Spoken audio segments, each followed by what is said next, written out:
Crazy how things fly, right? This 5 years ago. So. I've been in and out of the car during the game, and I'm watching on my phone, and I'm paying attention, and I'm driving around, and I'm like, Kevin Dana is incredible. And that call right there at the end of the game was unbelievable, but I want to hear the halftime one. That was the one I was referring to early, but the night one was also great because I did not hear that one. I heard some of Kevin after the game was over when I turned it on. Jimmy.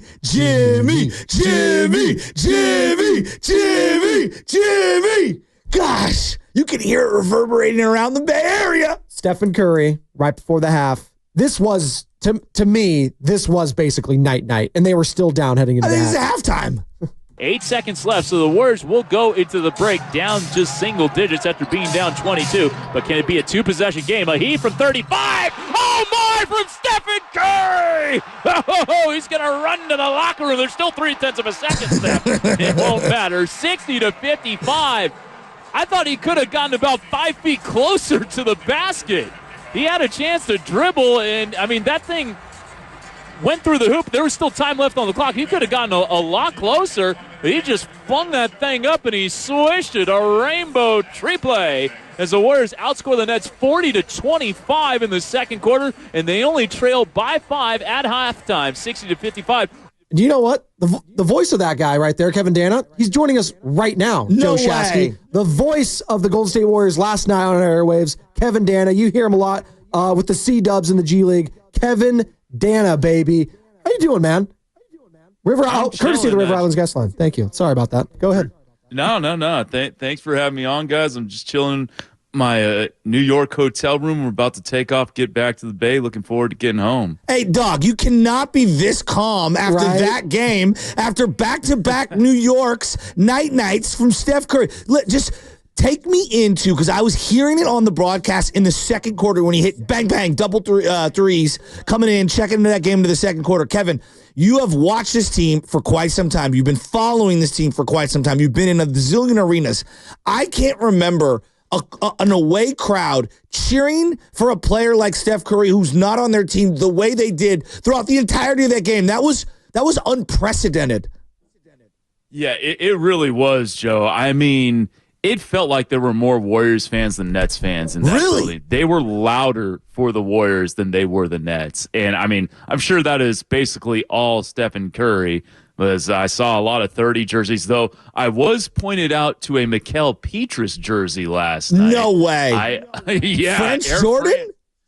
Yes, the French Jordan apparently had some jersey representation at Barclays Center last night. I didn't see it myself, but one of our PR guys, Michael Ravina, said, "Oh, there's a Mikal Petrus jersey." I was like, "Oh, wow, nice."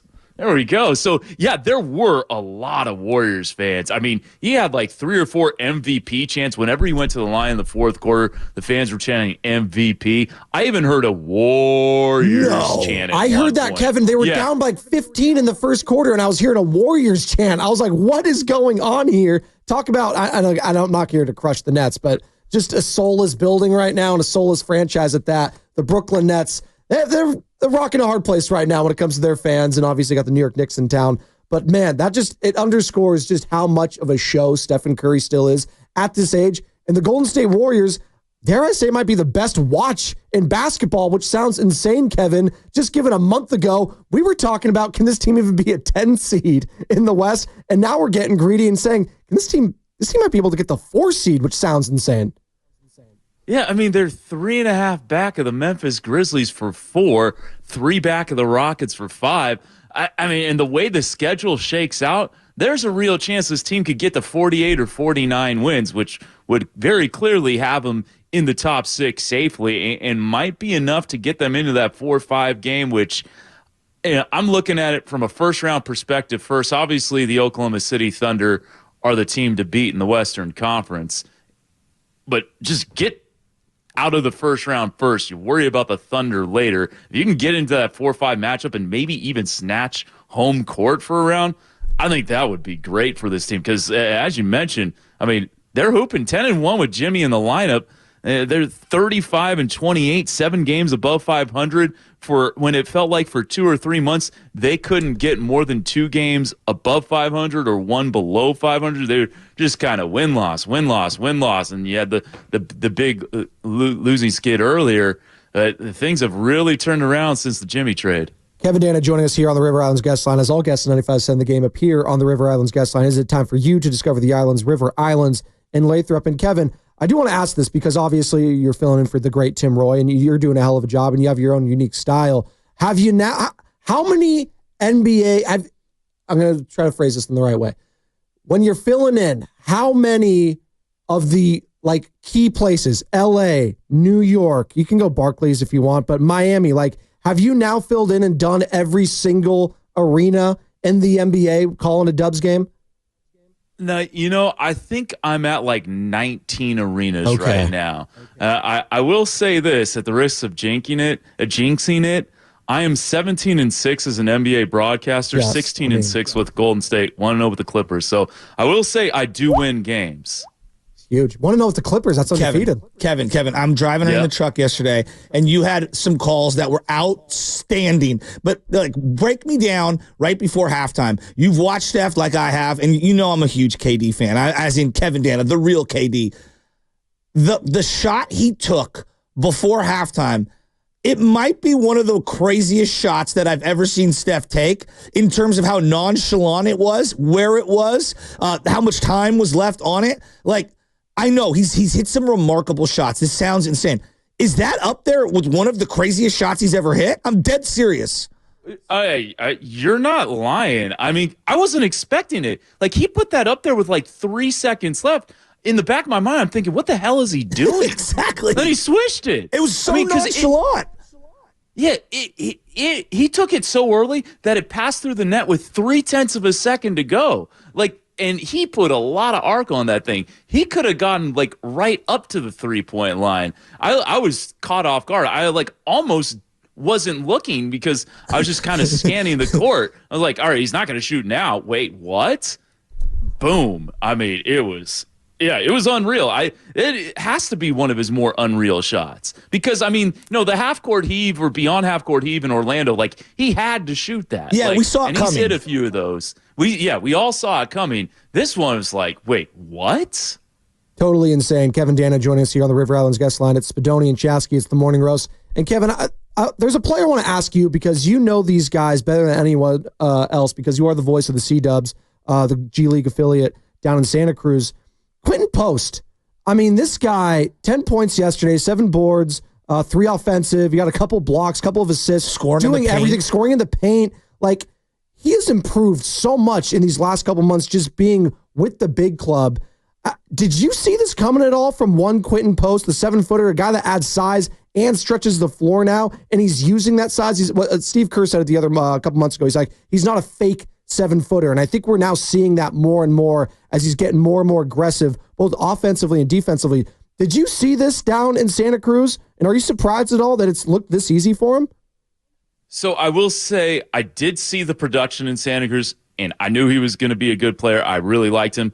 I did not see it happening this year. I'd be texting with one of your former co-workers, Brian Iglesia, and he's like, you got to bring up Quinton Post now. You got to bring up Quinton Post now. And I'd be like, hold on, let's take our time, simmer down. He's never played in an NBA regular season game, and doing it in the G League is one thing. Doing it in the NBA is a completely other thing. And I even asked Nicholas Kerr about this, the Santa Cruz Warriors head coach. I'm like, did you expect this much from Quinton this soon? And he's like, no.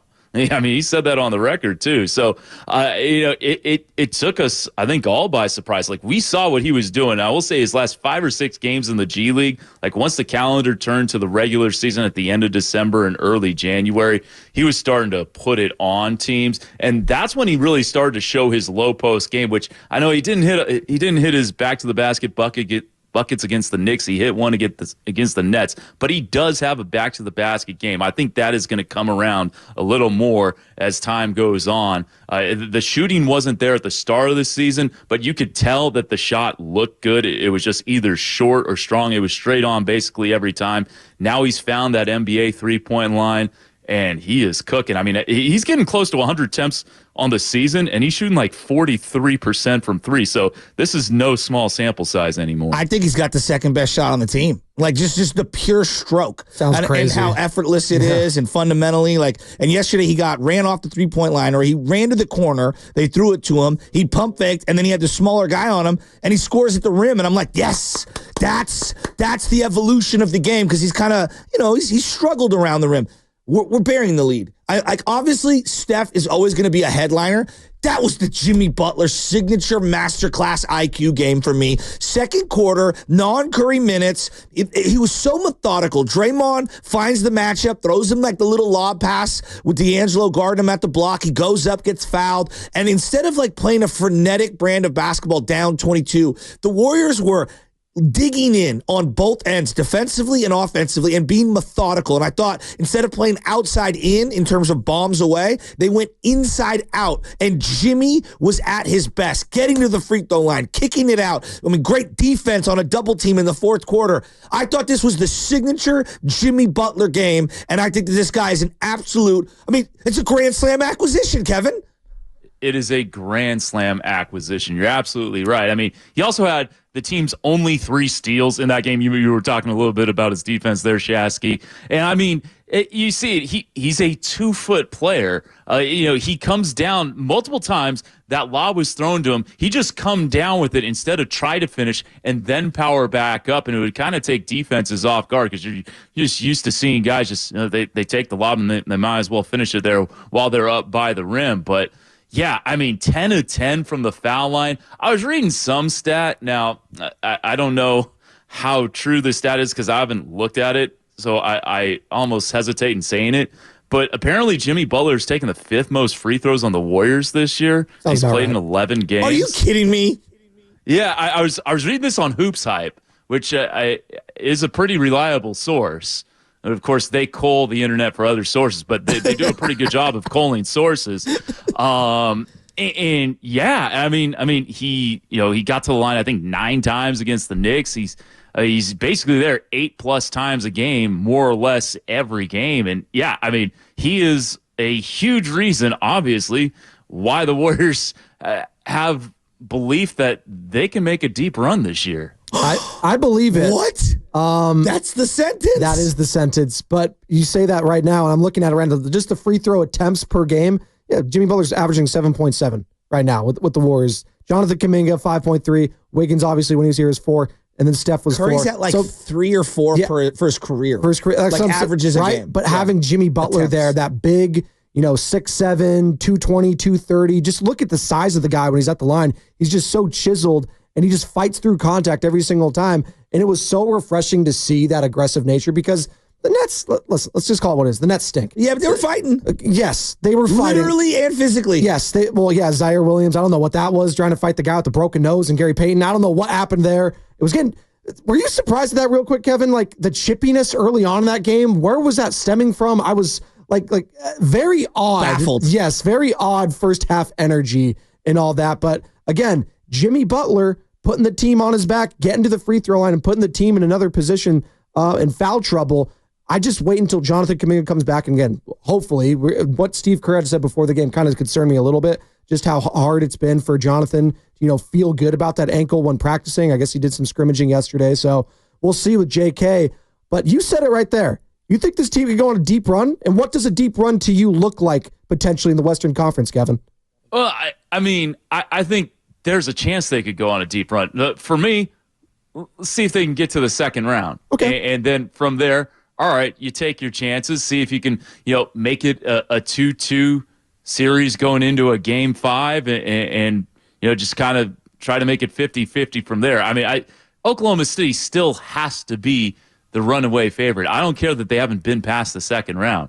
They are smoking teams at a historic level right now. I think they're the best team in the league, even though Cleveland has slightly better record. So, that is a tall task to get around. Obviously, the Lakers are looking really good. Denver's been playing better ball as of late. So it's a crowded Western Conference, but I see no reason why, especially if they can get to the 4-5 game, why they can't get to the second round. And look, you got Steph, you got Jimmy, you got Draymond. That's not going to be an easy series for anybody. All right, Kevin, on the way out the door, I'm in the car, and Joe, get ready to play the highlight. It's the end of the game, I got it. and we're about to have a show call, and I called Lubman right after this call, and I said, you marked the tape. Yeah. This was one of the greatest calls I've ever heard. I almost went down the canyon driving through O'Shaughnessy. I almost fell into Glen Park Canyon listening to this call. This was incredible. Walk me through this after you hear it. Audience, if you missed it, listen to this Steph Curry three-point call by Kevin Dana. 7 on the timer for Steph and company. Steph will throw it in. And looking around, hands it into Draymond Green. Almost got away from him. Draymond to Steph. Quarter 3 in the air. Guccisimo! Bowenoich, and he does the old night-night. Buenos noches, Brooklyn. 119-109. The Nets called timeout, and the fans who are of the Brooklyn persuasion can hit the exits. Oh, wow. He did the night-night, Kevin, but they almost tricked the game off with the 10-point lead. He went Buenos noches. and the Brooklyn persuasion, dog, there was like 17 incredible lines uttered there. Where did you come up with that? Yes. All right. So the Guccisimo, we'll go line by line here. Guccisimo is just like, it's some, you just kind of, I'm Italian. And so, yes. So like you just kind of Italianize it a little bit. Like, Gucci is like, it's Gucci. Guccisimo is like, all right, you put a little extra stank on it. The Brooklyn persuasion, I don't know where that guy came up with that. That just kind of, that was straight freestyle. That's my whole radio experience. Yeah. Yeah. So that one just like, it kind of hit me because I expected more fans to leave the building than actually did because there were a lot of Warriors fans there. I was expecting people to hit the exits en masse, but like most people just stayed because I think, again, most of these fans were Warriors fans. Incredible. Right. And so that's kind of why I added the Brooklyn persuasion, because I'm like, there are a lot of Warriors fans here. So let me clarify. It'd be a different thing if it was at MSG, but of course Steph always has a lot of fans there. Was there anything else you wanted me to touch on there? The Buenos noches was just. Oh, Buenos. I mean, so we got Italian, we got Spanish, we got English. I mean, this guy's Mr. Worldwide over here. He's too short. He's so international. There you go. Little Portuguese as well with the Bowenoich. I tapped myself on the shoulder one time. So Buenos noches, Brooklyn. It's just like a little alliteration with the B in Buenos noches and the B in Brooklyn. So, yeah. Kevin, I love you, bro. I love you, bro. Keep doing what you're doing. Thanks, Kevin. I'm a huge fan, man. Appreciate it. Thank you so much. Thank you guys for having me on. That's Kevin Dana on the call last night. Line them up, Warrior fans. For the Warriors right here at 95.7 The Game, your home for Golden State Warriors basketball. Also voice of the C-Dubs down in the G League at the Santa Cruz Beach Boardwalk. There you go. I'm so fired up over that win. So good, dude. I don't care that it's the Nets. I really don't care. To me, it's like this is a band that is now going worldwide, right? And every single town they go in, they might have been the opening act when the season first started. Now they're the headliner. I mean, this is what it is. Like you have a vintage guitar player who is the man, or vocalist, if you will, in Steph Curry, and you've added one of the greatest drummers of all time in Jimmy Butler. Like, this is an all-star band that we got going right now. I mean, it's unbelievable. And Draymond was in foul trouble in yesterday's game. Didn't do a whole lot. All the ancillary pieces are stepping up. All the background singers, right? Quinton Post, GP2 making plays. Moses Moody making plays. Hell, Pajemski's, his throat's a little sore. I don't know what. I guess his back's legitimately hurt. 1 minute and he pulled something in his back. So hopefully it's something too serious. I'm going with the band analogy here. But my point being is, like, next man up. My guy, Pat Spencer, making plays, pushing tempo. Everyone's making plays. This Warrior team is hitting on all cylinders. 888-957-9570. Huge win last night to improve to 4-1 on this road trip. Joe Shasky. We'll get into it on the other